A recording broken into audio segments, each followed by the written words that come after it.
ಏನು ಇವತ್ತು ಮನವಿ ಪತ್ರನ ಕೊಡ್ತಾ ಇದ್ದೇವೆ. ಈ ಮನವಿ ಪತ್ರದಲ್ಲಿ ಎಲ್ಲ ನಿವೃತ್ತರ ಭಾವನೆಗಳನ್ನ ನಾವು ಉಲ್ಲೇಖಿಸಿ ಬರೆದಿದ್ದೇವೆ. ಮುನ್ಸುಖ್ ಮಾಂಡವಿ ಅವರು ಹಾಗೂ ಶೋಭಾ ಕರಂದಾಜೆ ಅವರು ಮುಖ್ಯವಾಗಿ 238ನೇ CBT ಸಭೆಯಲ್ಲಿ ಏನು ನಿರ್ಧಾರ ಕೈಗೊಳ್ಳಬೇಕು, ಅಜೆಂಡಾದಲ್ಲಿ ನಮ್ಮ 7,500 ರೂಪಾಯಿ ಏನು ನಿವೃತ್ತಿ ಭತ್ಯೆ ಏನಿದೆ, ಭತ್ಯೆ ಸೌಲಭ್ಯ ಇವೆಲ್ಲವನ್ನು ಕೊಡಬೇಕು ಅಂತ ಹೇಳಿ ನಾವು ಈ ಒಂದು ಮನವಿ ಪತ್ರದಲ್ಲಿ ಅರಿಕೆ ಮಾಡಿಕೊಂಡಿದ್ದೇವೆ. ಸ್ನೇಹಿತರೆ, ಏನು ಇವತ್ತಿನ ಒಂದು ಪ್ರತಿಭಟನಾ ಸಭೆ ಅತ್ಯಂತ ಯಶಸ್ವಿಯಾಗಿ ನಡೆದಿದೆ. ಒಂದು ಮುಖ್ಯವಾದ ವಿಷಯನ ನಾನು ಇವತ್ತು ಹೇಳಕ್ ಇಚ್ಛೆ ಪಡ್ತೇನೆ.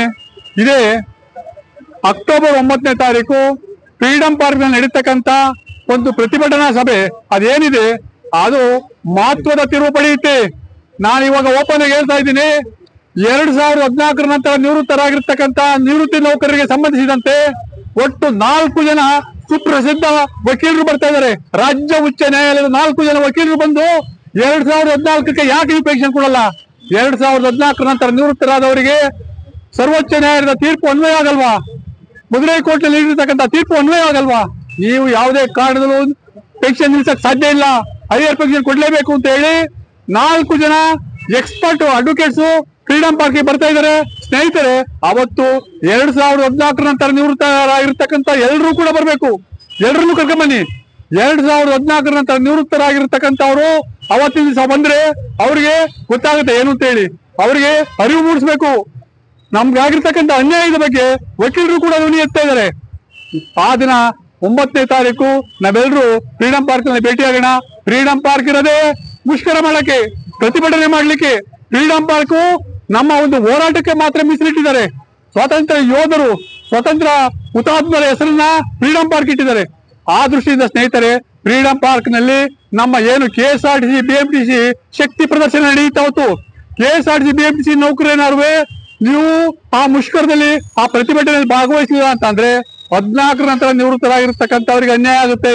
ಸ್ನೇಹಿತರೆ, ತಾವೆಲ್ಲರಿಗೂ ಕೂಡ ನಾವು ತಿಳಿಸಿ, ಸ್ನೇಹಿತರಿಗೆಲ್ಲ ತಿಳಿಸಿ, 14 ನಂತರ ನಿವೃತ್ತರಾಗಿರ್ತಕ್ಕಂಥವ್ರು ತಪ್ಪದೇ ಬರ್ಬೇಕು. ಅವತ್ತು ಎಲ್ಲ ಕಂಪನಿ ಕಾರ್ಖಾನೆಗಳು ಮತ್ತೆ ಎಲ್ಲ ಸಂಘ ಸಂಸ್ಥೆಗಳು ಕೂಡ ಅವತ್ತಿನ ದಿವಸ ಬರ್ಬೇಕು ಅಂತಕ್ಕಂಥ ಒಂದು ಮನವಿ ಮಾಡ್ಕೊತಾ ಇದ್ದೀನಿ.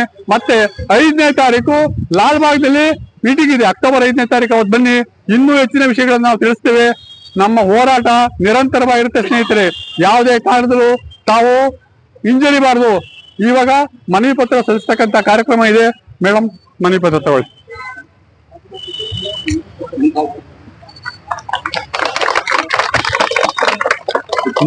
ಮಾತನಾಡಿ.